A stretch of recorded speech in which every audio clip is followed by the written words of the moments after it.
So sir basically compare to gold silver అనేది తక్కువ అంటే మనకి కొంచెం కాస్ట్ ఎఫిషియెంట్‌గా ఉంటుంది. యాహ్! సో ఎందుకు సిల్వర్‌కి గోల్డ్‌కి మధ్య ఇలా రేట్ డిఫరెన్స్? నో గోల్డ్ అనేది ట్రెడిషనల్‌గా అదొక కరెన్సీలాగా వాడతారండి. హ్మ్. చరిత్ర పుట్టిన దగ్గర నుంచి 5,000 సంవత్సరాల నుంచి మనుషులకి హిస్టరీ చూసామనుకోండి, హ్మ్. మొదటి నుంచి ఇప్పటి వరకు గూడా అది కరెన్సీకి ఆల్టర్‌నేటివ్‌గా వాడతారు.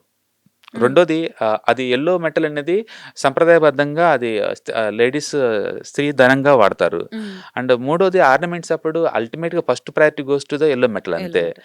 అండ్ ఈవెన్ దేవుళ్ళకి దానం ఇచ్చినా సరే ఎందుకు గోల్డ్? వై కాంట్ హ్మ్. వి గివ్ అదర్ మెటల్స్ అంటే గోల్డ్ కొన్న స్థానం అలాంటిది. హ్మ్. అందుకని first priority goes to the gold అంతే. హ్మ్. ఇన్వెస్ట్‌మెంట్ పాయింట్ ఆఫ్‌లో. హ్మ్. సిల్వర్ ఎప్పుడు గూడా ఏందంటే ఇండస్ట్రియల్ డిమాండ్ అది. హ్మ్. అది ఎప్పుడు ఇండస్ట్రియల్ డిమాండ్‌గా వాడేవాళ్ళు. హ్మ్. అది అలానే వస్తుంది. But 2 both are meant for investment చేసుకోవచ్చు. బట్ ఇండస్ట్రియల్ డిమాండ్ వచ్చేసరికి మాత్రం చాలా ఎక్కువ సిల్వర్‌కి. హ్మ్. అందుకని సిల్వర్‌కి ఎప్పుడు సెకండ్ ర్యాంక్ గోల్డ్‌తో పోల్చుకుంటే. ఓకే. బట్ రిటర్న్స్ పరంగా చూసుకుంటే మాత్రం ఈ సంవత్సరం గోల్డ్‌లో 65% వచ్చింది. హ్మ్. అండ్ సిల్వర్‌లో 110% వచ్చింది. హ్మ్. ట్రెండ్ కంటిన్యూ ఛాన్స్ ఉంది సిల్వర్ అయితే నెక్స్ట్ కపుల్ ఆఫ్ ఇయర్స్ కూడా. ఎందుకంటే మన కళ్ళ ముందు ఇండస్ట్రియల్ డిమాండ్ బాగా పెరుగుతుంది కాబట్టి వాటికి సిల్వర్ కోటింగ్ కావాలి కాబట్టి సిల్వర్‌కి ఇంకా హ్యూజ్ డిమాండ్ వచ్చే ఛాన్స్ ఉంది.